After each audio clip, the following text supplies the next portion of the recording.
Hallelujah, hallelujah.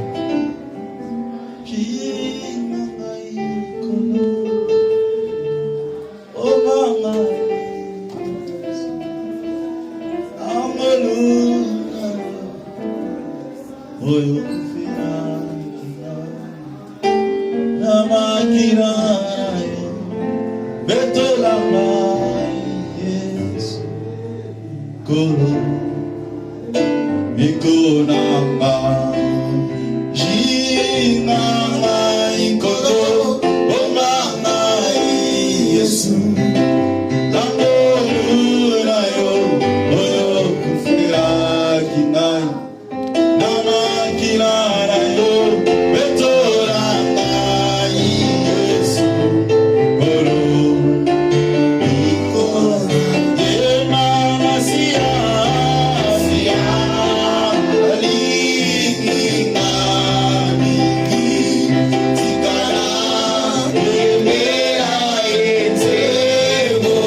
Saint-Esprit ensemble. Au nom de Jésus-Christ, alléluia. Alléluia.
Nous nous sommes infiniment reconnaissants. Que le Seigneur bénisse abondamment. Nous voulons encore une fois comprendre davantage la puissance de la fidélité de Dieu. Nous prions un Dieu fidèle. Nous voulons en être encore de plus en plus convaincus au travers de cet enseignement. Que le Seigneur bénisse abondamment. Nous sommes en train de partager sur la fidélité de Dieu, où nous sommes dans notre deuxième partie, là où nous sommes en train de décortiquer les qualités qui soutiennent la fidélité de Dieu. Pour être fidèle, Dieu possède certaines qualités qui concourent à sa fidélité. Nous avions parlé du premier point, Dieu est amour. L'amour de Dieu lui rend fidèle à notre égard. Parce qu'à cause de son amour, il a accompli sa promesse. En accord avec Ésaïe chapitre 62, le verset 1 à 4, où Dieu déclare: pour l'amour de Sion, je ne me tairai point. Pour l'amour de Jérusalem, je ne prendrai point de repos jusqu'à ce que son salut paraisse. Or que ce salut a été promis selon la parole de Dieu dans Ésaïe chapitre 35, le verset 4. Lorsqu'il dit: dites à ceux qui ont le cœur troublé, prenez courage, votre Dieu viendra, la rétribution de Dieu, il viendra lui-même et vous sauvera. Il a donné cette promesse et il dit: je ne me tairai point à cause de l'amour que j'ai pour vous, jusqu'à ce que ce salut paraisse. Donc, l'amour de Dieu soutient sa fidélité. L'amour de Dieu lui permet d'être fidèle à notre égard. Deuxième élément, nous avions parlé sur la justice. La justice est une qualité aussi qui soutient la fidélité de Dieu. Car la justice, c'est la capacité d'être franc, équité, droit, une conduite droite dans ses relations avec autrui, le respect de l'alliance, le respect de la parole donnée atteste la justice qu'a une personne. Et nous avions dit que Dieu est juste. Seul Dieu est juste. Il n'y a pas de juste sur terre, Dieu seul. Voilà pourquoi il est difficile à l'homme d'être fidèle. Nous avons parlé de la justice de Dieu comme étant son intervention, sa complicité, sa transparence à notre égard. Dieu n'est pas hypocrite, Dieu est transparent. Lorsqu'il te dit quelque chose, il ne t'a pas masqué, il va l'accomplir. L'homme doit aussi répondre à la justice de Dieu, comme nous l'avions dit, pour bénéficier d'un retour. Aujourd'hui, par la grâce de Dieu, nous allons continuer. Nous allons prendre le Saintes Écritures. Aujourd'hui, nous allons parler de la troisième qualité. Suivez-moi très bien. Aujourd'hui, je vais parler de deux qualités importantes aussi qui vont concourir à la fidélité de Dieu. Troisième qualité, c'est la vérité. Notre Dieu dit vrai. La vérité est dans la bouche du Seigneur. Quand il parle, il dit la vérité. Est-ce que quelqu'un peut dire à son frère qui est à côté de lui que Dieu ne ment jamais? Dis avec fermeté, avec assurance. Tu réponds encore, tu dis à ton frère qui est à côté de toi que Dieu ne ment jamais. Nombre chapitre 23, le verset 19. Nombre chapitre 23, le verset 19. Pourquoi Dieu est fidèle? Tout simplement parce que Dieu ne ment jamais. Parce que Dieu possède la qualité de la vérité. Il a le monopole de la vérité. Écoutez bien, je vais épingler quelque chose de très important dans ce texte. Parfois tu le lis rapidement, mais tu ne maîtrises pas certaines choses. Écoutez-moi bien. Il est écrit ceci, Nombre chapitre 23, le verset 19. Dieu n'est point un homme pour mentir. Dieu n'est point un homme pour mentir. Il y a deux choses ici qu'on comprend. On comprend que Dieu ne ment jamais. En d'autres termes, l'homme ment. Alléluia. Parce que le commun de mortels, c'est le mensonge. L'homme ment. Et il dit, Dieu n'est point un homme pour mentir. Donc on ne peut pas lier le mensonge à Dieu. Pourquoi? Tout simplement parce qu'il n'est pas homme. Le mensonge est lié à l'humanité et non pas à la divinité. La vérité est liée à la divinité, mais le mensonge est lié à l'humanité. C'est ainsi que Dieu dit, il n'est point un homme pour mentir. Donc tu ne peux même pas imaginer que le mensonge peut se retrouver en Dieu. Parce que le mensonge ne peut se retrouver qu'en l'homme. L'homme peut dire la vérité, mais il peut aussi mentir. Mais Dieu n'est dit que la vérité et il ne peut pas mentir. C'est ça la différence. Amen. Dieu n'est point un homme pour mentir. Dis, Dieu ne m'a pas menti. Dieu ne m'a pas menti. Fais ce que je dis, c'est la foi. Dis, Dieu ne m'a pas menti. Dieu ne m'a pas menti. Voilà. Tout ce que Dieu t'a dit, il ne t'a pas menti. Amen. Il dit toujours la vérité. Amen. Ni fils d'un homme pour se repentir. La repentance n'est pas le domaine de Dieu, mais c'est le domaine de l'homme. L'homme change, l'homme se répand. Voilà pourquoi Dieu est toujours compatissant lorsque l'homme se répand devant lui. Parce qu'il dit, c'est la nature de l'homme. Commettre un mal et se repentir. Il n'est point fils de l'homme pour se repentir. Ce qu'il a dit, ne le fera-t-il pas? Ce qu'il a déclaré, ne l'exécutera-t-il pas? Quand est-ce qu'on parle de la fidélité? C'est lorsqu'il y a l'accomplissement. Mais un mensonge ne sera jamais accompli parce que c'est un mensonge. Mais une vérité va toujours finir par s'accomplir.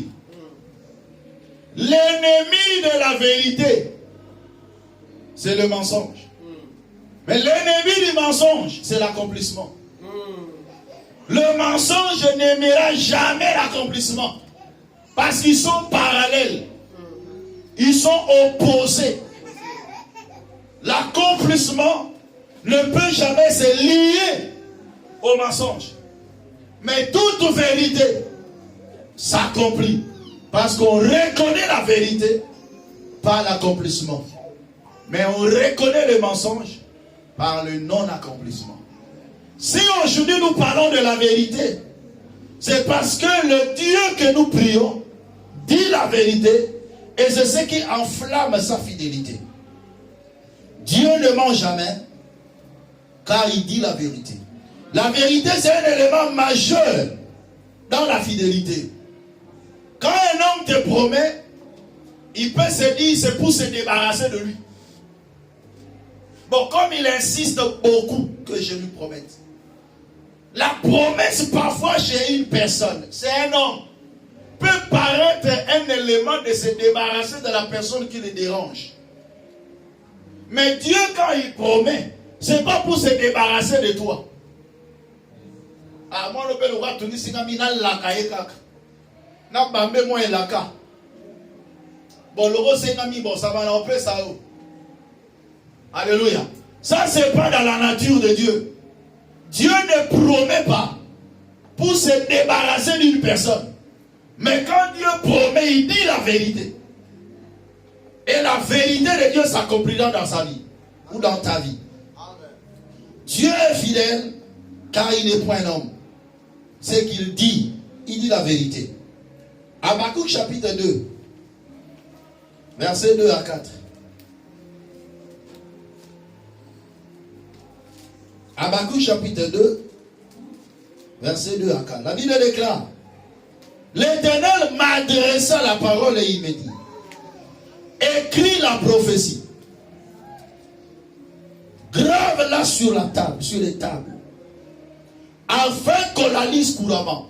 Tellement qu'il est sûr de ce qu'il dit, tellement qu'il sait que c'est la vérité, il dit grave-la sur les tables.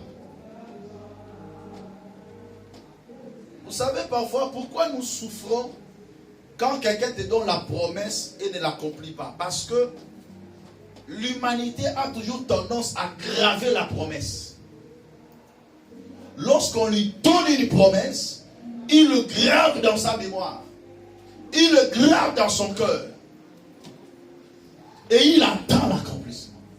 Ça, c'est l'homme.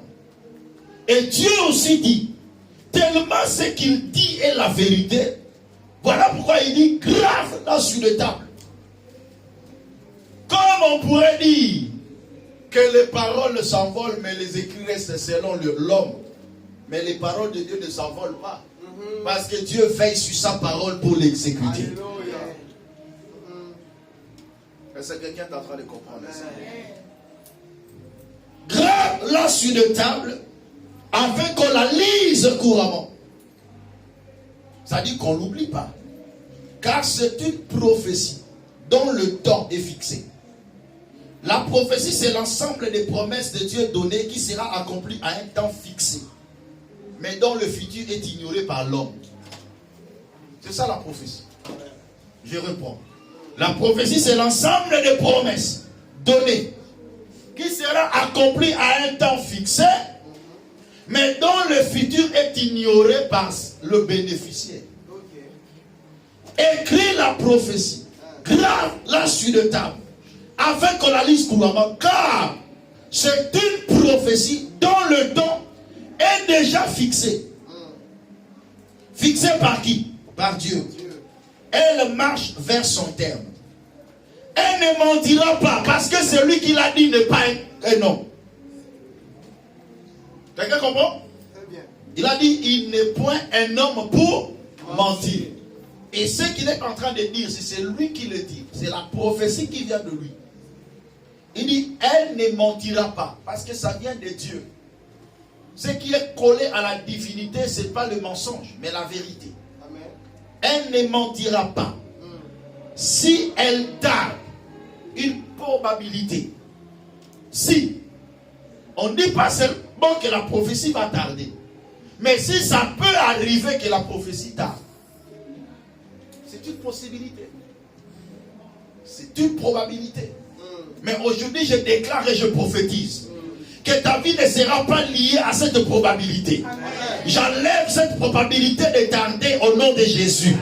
Mais je déclare que tout ce que l'Éternel t'a promis puisse s'accomplir aujourd'hui.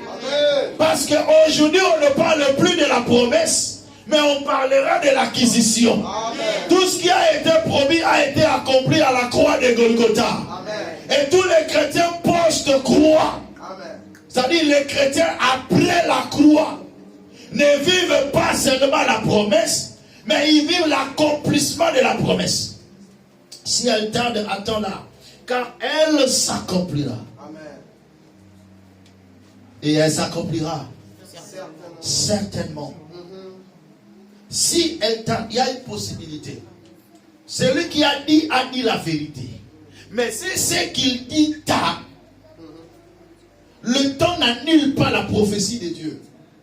Le temps n'efface pas les promesses de Dieu. Ni moi encore les circonstances, comme on a parlé de deux ennemis de la prophétie. Le temps et les circonstances. Les deux réalités qui rendent les hommes infidèles. Parce qu'ils n'ont pas la maîtrise du temps et ils n'ont pas la maîtrise des circonstances. Voilà pourquoi l'homme sera toujours infidèle. Mais Dieu, il est le maître du temps et il est aussi le maître des circonstances. Donc rien ne lui échappe. Le temps ne lui échappe pas. S'il voit que le temps passe, il dit, je vous remplacerai les années qu'on dévorait les sauterelles. Laisse que tes années de souffrance deviennent des années de bonheur. Amen. Des années de crise deviennent des années d'abondance. Des années de maladie deviennent des années de la bonne santé. Amen. Je le déclare comme un prophète de Dieu au nom puissant de Jésus. Alors allons-y rapidement dans Josué chapitre 21. Écoutez-moi bien cette belle parole donnée par Dieu. J'aime Dieu. Josué 21. Versets 43 à 45. Il est écrit dans les Saintes Écritures, peuple de Dieu, c'est ainsi que l'Éternel donna à Israël tout le pays qu'il avait juré de donner à leur père. Ils en prirent possession. Dieu avait commencé à promettre. Ta descendance ira en captivité dans un pays qui ne sera pas le leur. Après 400 ans, ils reviendront dans ce pays car l'iniquité des Amoréens ne sont pas leur compte. Dieu a parlé. Il a donné la promesse. Arrivé devant Moïse, il dit, va libérer mon peuple afin de le remonter dans un bon et vaste pays où coule le lait et le miel. Il donne la promesse. Pendant qu'il donnait la promesse, Israël était dans la douleur. Pharaon s'élève et aggrave la situation. Mais parce qu'ils avaient la promesse sur eux, plus on les accablait, plus ils se multipliaient et s'accroissaient. Celui qui bénéficie de la promesse de Dieu, où la promesse plane sur lui. Donc même si tu sens que tu veux partir, tu ne partiras pas. C'est la promesse qui te retient. Parce que je suis en train de parler à quelqu'un là. Amen. Parce que tu as raté l'occasion de dire Amen. Est-ce que vous êtes là avec moi? Non, est-ce que vous êtes là? Est-ce que vous êtes connecté avec moi? Même si tu sens que tu es prêt à partir, ce qui te retient jusqu'ici, c'est la prophétie de Dieu. C'est la promesse que tu as sur toi. La Bible déclare, il s'éleva en Égypte un autre pharaon qui ne connaissait pas Joseph. Il dit, regarde ce peuple qui devient plus puissant et plus nombreux que nous. Montrons-nous habiles à leur regard. En leur imposant de dire la mer. Mais dit, plus on les accablait, plus ils se multipliaient et croissaient. La souffrance devient un entraînement. Ton ennemi devient ton coach. Les coups durs que tu reçois, c'est pour attester que tu es vivant. Quand tu vois un docteur frapper un enfant nouveau-né, c'est pas pour le tuer, mais pour le réanimer. Enfin, pour attester qu'il est vivant. Toutes les frappes que tu reçois sur toi, c'est pas pour te détruire. Mais c'est pour attester que tu es vivant. Les différents combats auxquels tu es exposé est en train de vouloir attester en toi la vie qui doit sortir en toi. Je déclare et je prophétise. Étant bénéficiaire de la prophétie de Dieu, Dieu est en train de t'entraîner par des coups durs, afin de te préparer pour de grandes responsabilités. Tu ne mourras point, tu vivras et tu raconteras les œuvres de l'Éternel. À cause de la promesse de Dieu sur toi, tu ne mourras pas. David dit, je ne mourrai point, je vivrai, parce que celui qui a fait la promesse est fidèle.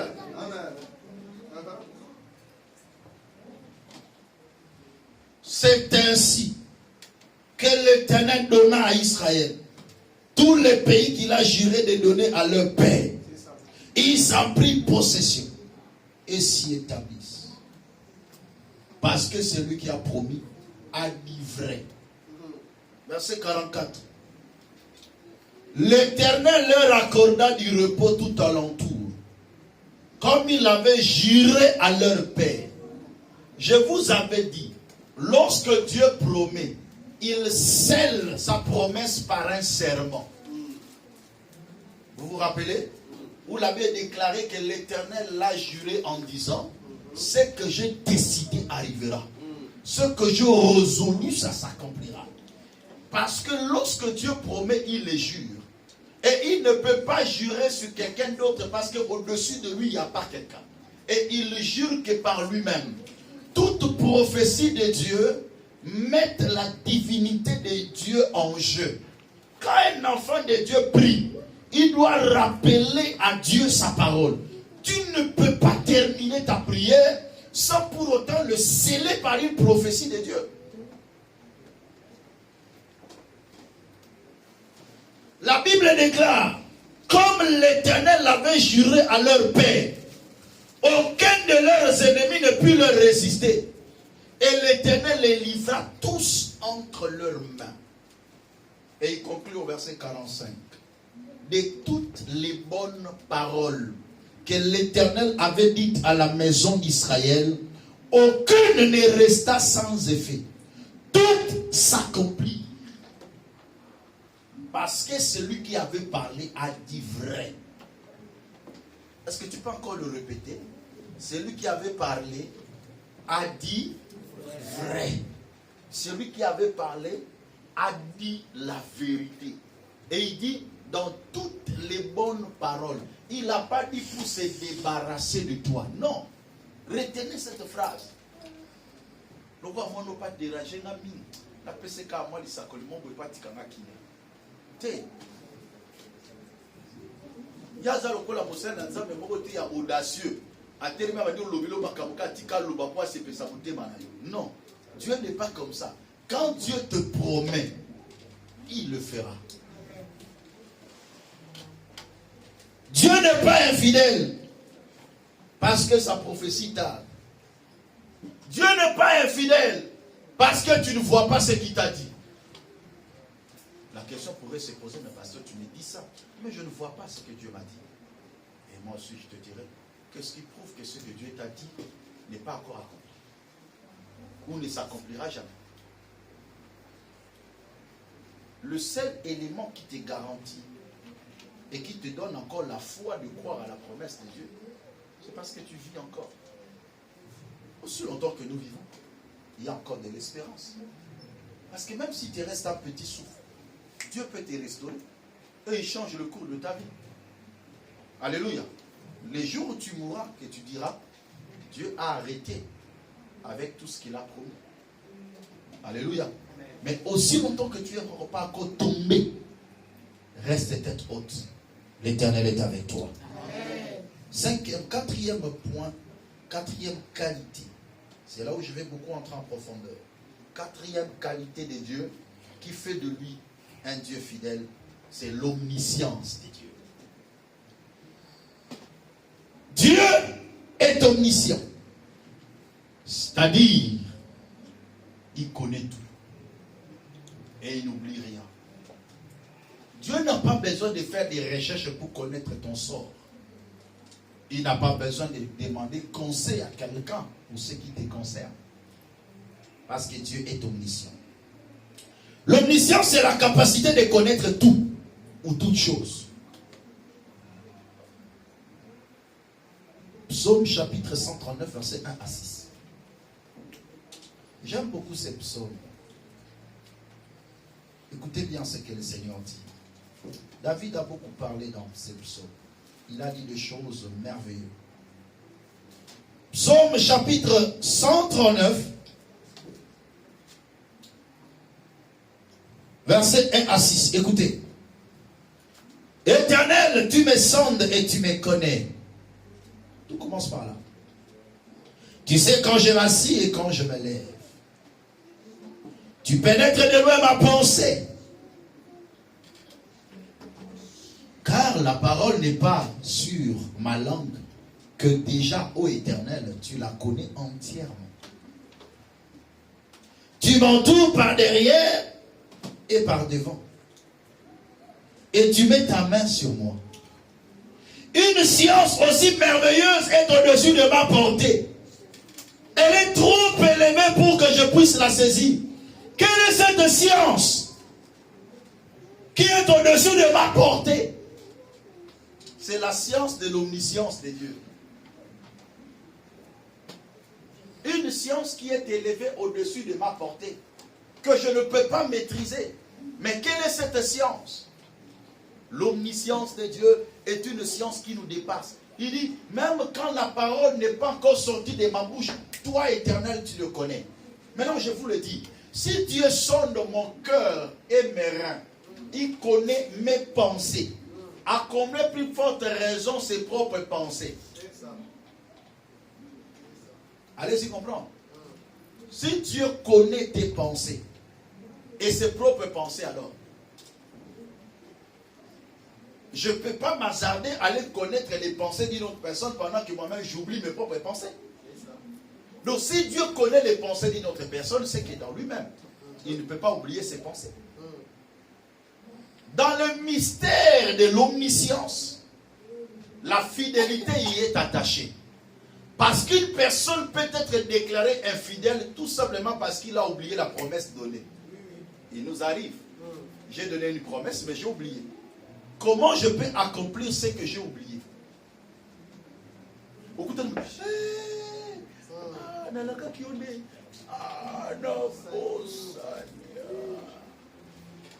l'humanité, à l'humanité est attachée l'oubli. Mais à la divinité est attachée l'omniscience. Dieu ne peut pas oublier ce qu'il t'a promis. Bien-aimé, ce qui est impossible, ce que je n'ai jamais compris que depuis Jésus pasteur, que je ne cherche même pas à comprendre, qui ne m'arrive même pas un jour de chercher à comprendre ça. Posez-moi la question, quoi? La Bible déclare, lorsque Dieu pardonne nos péchés, il efface, il oublie, il rajeunit. Dieu qui est omniscient, mais il oublie mes péchés. En ce qui concerne les péchés pardonnés, Dieu n'est pas omniscient. Dieu n'est pas omniscient face aux péchés pardonnés, mais il reste omniscient en toutes choses.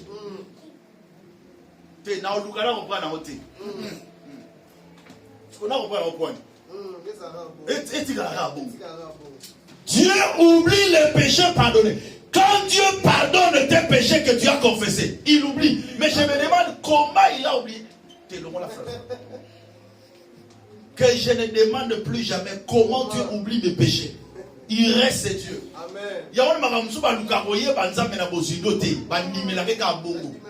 D'une manière brute, amen. C'est ça. Amen. Dans la dimension condimate, la dimension fidélité, parce que les mingi. Non, celui qui a parlé là, il est fidèle, il dit vrai. Et celui qui a parlé n'a pas oublié ce qu'il a dit. Il n'a pas dit pour se débarrasser de toi. Oh, Neodana Sarah, au Botamoa, tout ça pour se payer. Mais il a continué de la ménopause. Est-ce que quelqu'un est en train de comprendre ça? Non. Tellement que nous sommes déçus par des humains, beaucoup de gens commencent à prendre Dieu comme une personne qui l'a déçu. Non. Ne prends pas Dieu comme ton fiancé qui t'a déçu, comme ta fiancée qui t'a déçu, comme ton mari qui te déçoit, comme ta femme qui te déçoit, comme tes enfants qui te déçoivent. Non. Dieu n'est point un homme. Un homme peut oublier, mais Dieu n'oublie pas parce qu'il est omniscient. Mais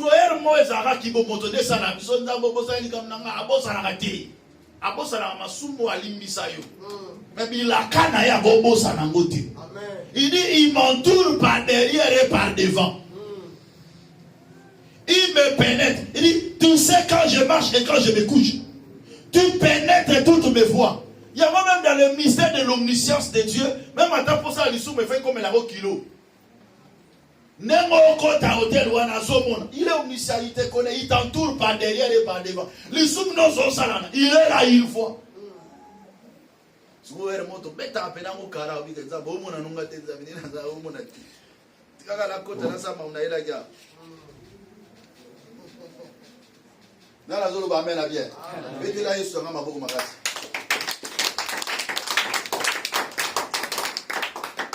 Une science qui est au-dessus de ma portée, l'omniscience de Dieu.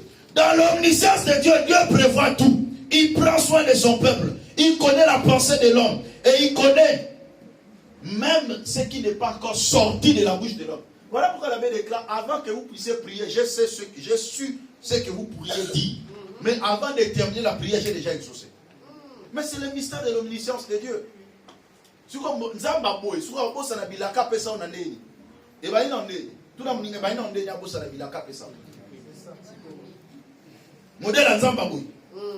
Voilà pourquoi David a compris cela. David dit, je suis pauvre et indigent, mais l'Éternel pense à moi.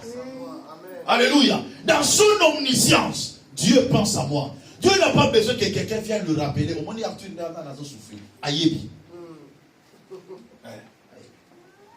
Mais je l'ai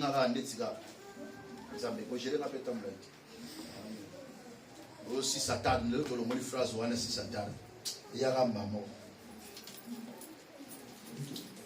Vous le ramène à Madame Nangaï. Vous le ramène à Madame Nangaï. Ésaïe 49, verset 15. Dans le mystère de l'omniscience de Dieu, Dieu révèle la nature féminine. Dans le mystère de l'omniscience de Dieu, Dieu révèle la nature féminine. Mystère à Maman Zambé. Ésaïe chapitre 49, verset 15. Ésaïe chapitre 49, le verset 15. Une femme oublie-t-elle l'enfant qu'elle allait? N'a-t-elle pas pitié du fruit de ses entrailles? Quand elle oublierait, moi, je ne t'oublierai point. Dieu est en train de se comparer un peu avec une femme qui allait. Les mamans le savent. C'est difficile, à moins que cette femme Azara soit née. C'est difficile à une femme qui allait d'oublier son enfant. Même s'il fait semblant, elle fait semblant d'oublier son enfant, la nature et la sensibilité maternelle lui fera ressentir dans son corps quand l'enfant pleure. Est-ce que quelqu'un est en train de comprendre? Quand l'enfant pleure, même s'il est à 10 km de l'enfant, mais tellement que c'est un enfant qu'elle allait, le pleur de cet enfant créera une sensibilité dans le corps de cette femme. Imaginez ça là-bas, c'est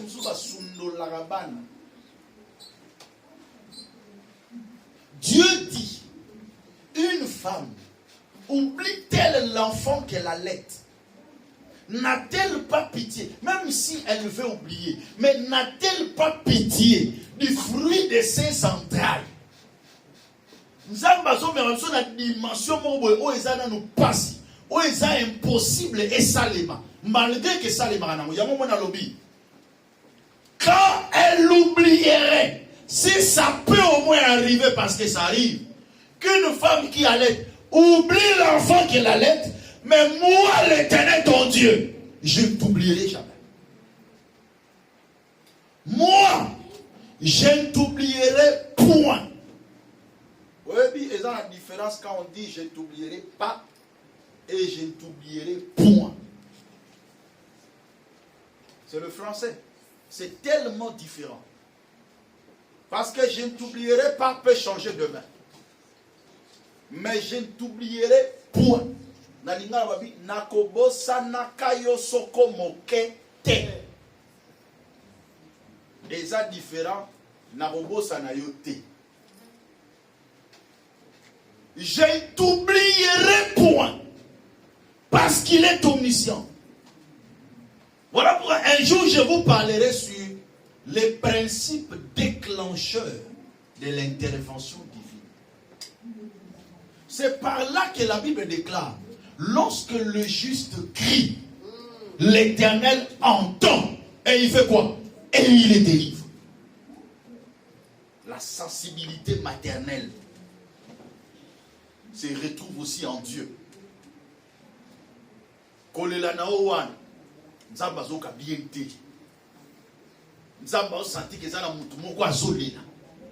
Et son omniscience réagit.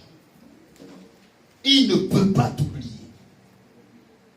Voilà pourquoi il dit dans Jérémie, au chapitre 29, le verset 11, Dieu dit ceci. Jérémie chapitre 29, le verset 11. Car je connais. Ah, j'aime ça. Car je connais. C'est-à-dire, j'ai des informations sûres. Je n'ai pas oublié. Je connais le projet que je formais sur vous, dit l'Éternel. Projet de paix et non de malheur, afin de vous donner un avenir et de l'espérance. Je connais, je n'ai pas oublié. Je connais. Je connais le projet que je forme sur vous. Le projet de paix et non de malheur. La promesse de Dieu est pour nous donner la paix et non pour nous laisser dans le malheur. Et celui qui est fidèle, il dit, je connais. Il est omniscient, il connaît toutes choses. Je vais lire un dernier verset. 1 Jean chapitre 3, le verset 20. Je sens dans mon cœur l'envie de louer Dieu à cause de sa fidélité.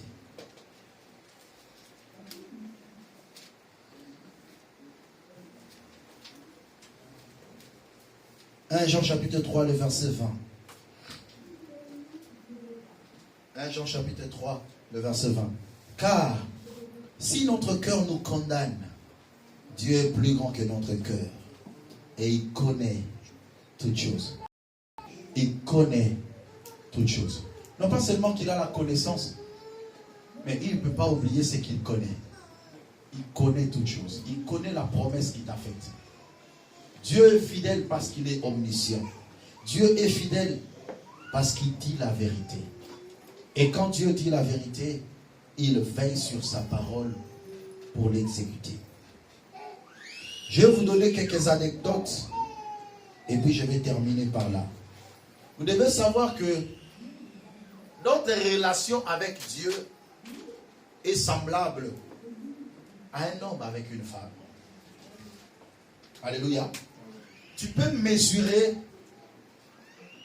la relation que tu as avec Dieu en comparant un peu cela avec une relation avec un homme et avec une femme. Quelle est la douleur qu'une personne sent lorsqu'il a été trahi par la personne qu'il a aimée? Comment une personne réagit lorsqu'il est face à une personne infidèle? Alléluia. La douleur qui monte dans le cœur d'une personne. Parce qu'en tant qu'humain, nous avons une certaine sensibilité. En tant qu'humain, nous avons une certaine faillibilité. Et on se dit que non, j'ai confiance à la personne. Plus tu as confiance à une personne, plus tu souffriras beaucoup le jour où il sera infidèle vis-à-vis de toi. C'est très important. Plus tu aimes une personne, plus encore tu seras trop déçu lorsqu'il sera infidèle. Mais allez-y comprendre, cet amour que nous donnons tant à une personne qui parfois un jour sera infidèle, nous sommes parfois incapables de donner cet amour à notre Dieu qui ne sera jamais infidèle. Est-ce que quelqu'un est en train de comprendre ça? Regardez parfois les sacrifices que vous faites pour vos maris, pour vos femmes. Est-ce que ce sont les mêmes sacrifices que vous faites devant votre Dieu? Alléluia. Qui a déjà délibérément raté un rôle qui a été tracé par une personne qu'il aime? Allez-y comprendre, surtout lorsque nous sommes dans la période de fiançailles. Parce qu'à la maison, l'amour diminue toujours. Mais lorsque l'on est dans la période de fiançailles, de copinage, regardez cette grande dimension d'amour entre un homme et une femme. Lorsqu'ils se donnent quand même de rendez-vous, on est là toujours en train de regarder l'heure. Mais il est 12 heures. Il avait dit qu'il doit venir à 12 heures, mais il n'est pas venu. Et quand la personne vient à 12h10, comment tu sens? Je dis, mais tu es venu en retard. Mais retard, il y a 10 minutes à Pamba. Et retard. Cet empressement que nous avons. Regardez comment des sacrifices que nous faisons face à des personnes qui demain parfois sera infidèles. Je ne te pousse pas de ne pas faire des sacrifices pour ta femme, pour ton mari que tu aimes tant. Mais je veux tout simplement que tu réalises aussi, face à Dieu qui est fidèle, l'amour que tu portes à son égard, le sacrifice que tu dois aussi faire devant ton Dieu, déterminera aussi la dimension de la fidélité de Dieu vis-à-vis de toi. Nous avons une part de responsabilité. Regardez combien quand tu aimes une personne, parfois tu es fatigué, mais tu dis, à cause de cet amour que je porte pour cette personne, je me lèverai pour le soutenir. Est-ce que quelqu'un est en train de comprendre ça? C'est très important. Mais il n'était jamais arrivé de dire que parfois tu viens au travail, mais parfois tu es fatigué. Ta femme aussi vient au travail et dit, papa, il y a besoin. Au télématé, au Kénété. Alléluia. Tu sens la fatigue, parfois tu dormais déjà, mais tu es censé de t'élever. Pourquoi? Parce qu'il y a un amour qui bouillonne dans ton cœur pour la personne. Mais ce n'est pas cet amour que nous avons pour Dieu. Alléluia. Tous ceux qui ne sont pas venus au culte aujourd'hui sont dans leur demeure. Parfois ils se reposent, parfois ils dorment, parfois ils te disent, bon je suis fatigué, parfois tout le monde a des raisons qu'il va donner. Ce n'est pas devant moi que tu vas te justifier. Mais prouve au moins ton amour devant ton Dieu. Cet esprit-là de sacrifice. Ne faites pas ce sacrifice parce que tu es pasteur, parce que tu es responsable, parce que tu as un travail à faire à l'église, parce que tu es serviteur ou servante. Mais fais ce sacrifice parce que tu es enfant de Dieu, parce que tu aimes Dieu. Alléluia. Donc moi, il m'arrivait parfois, je viens du boulot, j'ai travaillé la nuit, le samedi, je rentre à la maison à 7 heures, mais je me lave, je prends la voiture, je viens à l'église, je prêche, après je vais dormir à la fin. Tous ces sacrifices, non pas parce que je suis pasteur, mais parce que c'est une vie. Et parce que je sais que je le fais face à un Dieu qui est fidèle. Alléluia. Je vous donne ces anecdotes pour que vous puissiez comprendre la dimension de l'amour que nous devons avoir vis-à-vis de Dieu. Tellement qu'il est fidèle, nous aussi, nous devons être fidèles à lui. Fidèles à nos engagements que nous prenons vis-à-vis de ces dieux-là. Combien de fois tu as pris l'engagement en disant à Dieu, je ferai ceci pour toi. Mais parfois tu n'arrives pas à le faire comme tu l'as dit. Oui, parce que l'homme est un menteur. Tu diras non, parce que moi je ne suis pas menteur, mais tu as menti. Si tu ne fais pas ce que tu as dit, c'est que tu as menti. Alléluia. Amen. Si tu as un engagement vis-à-vis de Dieu et tu ne réalises pas, parce que tu es un menteur. Je ne te traite pas le menteur loin de moi, mais au moins l'Esprit de Dieu qui t'anime puisse te pousser à exécuter ce que tu as promis à l'Éternel. Dans le monde de la fidélité, il y a un élément important qu'on appelle l'alliance. Parce qu'on ne peut pas parler de la fidélité s'il n'y a pas l'alliance. Si Dieu est fidèle à notre égard, c'est qu'il y a une alliance. Dans l'alliance, il y a les clauses de l'alliance. Il y a la parole donnée, il y a la promesse et il y a la confiance. Les trois éléments majeurs dans l'alliance et qui attestent la fidélité, le socle même de la fidélité. La parole donnée, la confiance vis-à-vis de son partenaire. Et puis, j'ai parlé de la promesse. Je te donne la promesse, je te donne ma parole et je te fais confiance. On crée un traité, on crée une alliance. Et dans cette alliance, ça doit être réciproque. Ce n'est pas seulement Dieu qui doit être fidèle vis-à-vis de nous, mais nous aussi, nous devons être fidèles. Voilà pourquoi le dimanche, j'aurai un message trop dur pour clôturer cet enseignement. Dieu est fidèle, mais toi aussi tu es fidèle. Mais nous allons voir en quoi consiste la dimension de la fidélité de l'homme vis-à-vis de son Créateur. Et c'est ce qui va couvrir l'efficacité de cet enseignement, une saison dans la fidélité de Dieu. Mais le vendredi, dans la grande nuit de prière, nous parlerons d'un élément important. Celui qui a fait la promesse est fidèle. Et Dieu qui a accompli les promesses, il est fidèle. C'est par la foi que Sarah elle-même, malgré son âge avancé, et la Bible déclare, elle fut rendue capable d'avoir une postérité parce qu'elle crut à la fidélité de celui qui a fait la promesse. Celui qui a fait la promesse est fidèle. Que Dieu bénisse et que Dieu bénisse toi.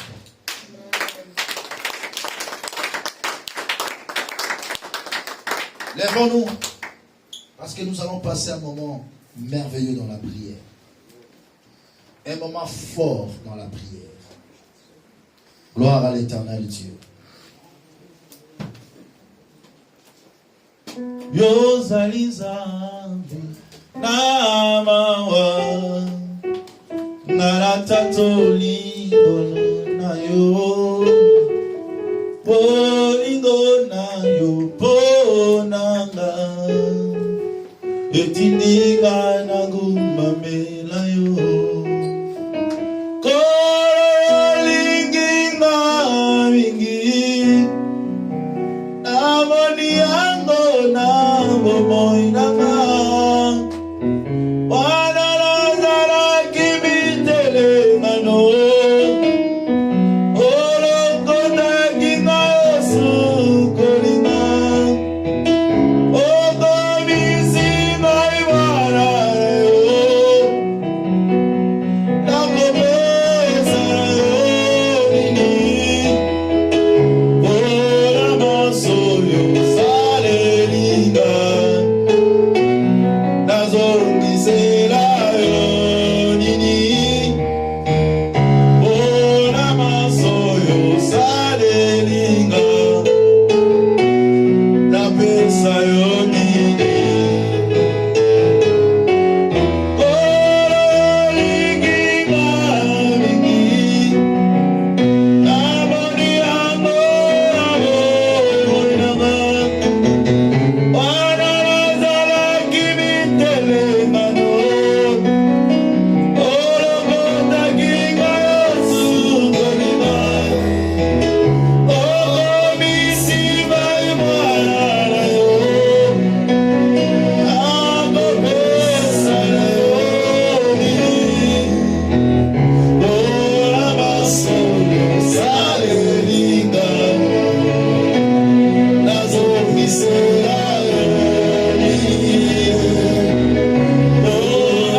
son amour, sa bonté, sa fidélité à notre égard, Jésus. Alléluia. Oh, Ramacharero Sadaramaniko. Tu es un Dieu fidèle. Nous reconnaissons ta fidélité, Jésus. Alléluia. Et nous te disons merci pour ta fidélité. Nous te disons merci pour ta grâce, mon Dieu. Alléluia. Jésus.